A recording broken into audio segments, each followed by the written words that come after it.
السلام علیکم ورحمت الله وبرکاته.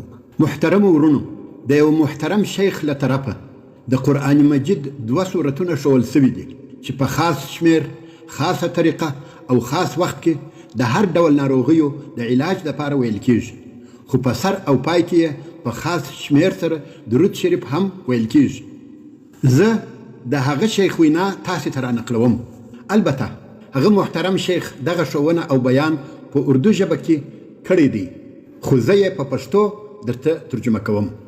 څرنګه چې دغه بیان د هر ناروغ انسان د ګټې او فایدې دپاره دی، نو په نشرولو کې تاسې هم ډېر زیات کوښښ وکړئ.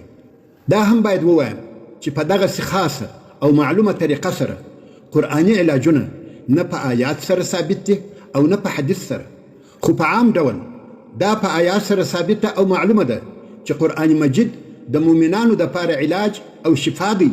الله جل جلاله د سورة الاسراء په 82 نمبر آیات کې فرمایي: اعوذ بالله من الشیطان الرجیم وننزل من القرآن ما هو شفاء ورحمة للمؤمنین. الله جل جلاله فرمایي موږ له قرآني آیاتونو یا په قرآني آیاتونو کې هغه څه نازلوو چې هغه د مؤمنانو دپاره شفا او رحمت دی. همدارنګه د رسول الله صلی الله علیه و آله وسلم په قول د درود شریف په دنیوي او اخروي فضیلتونو او برکتونو کې هیڅ شک او شبهه نسته. په هغه اوږده حدیث شریف کې چې امام ترمذي د ابی ابن کعب رضی الله تعالی عنه څخه روایتوي، ابی ابن کعب رضی الله تعالی عنه وایي رسول الله صلی الله علیه و آله وسلم راته وفرمایل که دې ډېر درود وایې نو به دې غمونه لرې او ایسته سي، چې دا د درود شریف د دنیا ګټه ده، او ګناهونه به دې در وبخښل سي چې دا د درود شریف د آخرت ګټه ده. خو دغسې په خاصو طریقو او خاص شمیر سره لارښوونې او علاجونه د شیخانو او علماو خپلې خاصې تجربې دي چې دوی ته په الهي فضل او خپل علم سره معلومې سوي دي، او د مسلمانانو د ګټې دپاره یې بیانوي. هغه وظیفه داسې ده.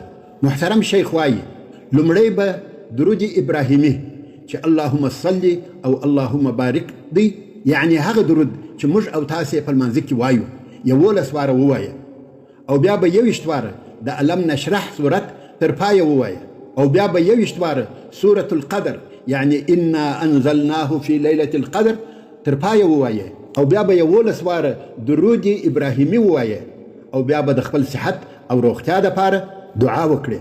ان شاء الله تعالی الله جل جلاله به له هر مرض او هر ناروغي، که لویه ناروغي وي که کوچنۍ ناروغي وي، جوړ کړي. د دغې وظیفې د ویلو وخت د روژې د میاشتې 3 جمعه دی، او د جمعې په ورځ هر وخت ویلی سي، که سهار وي که غرمه یا مازدیګر وي.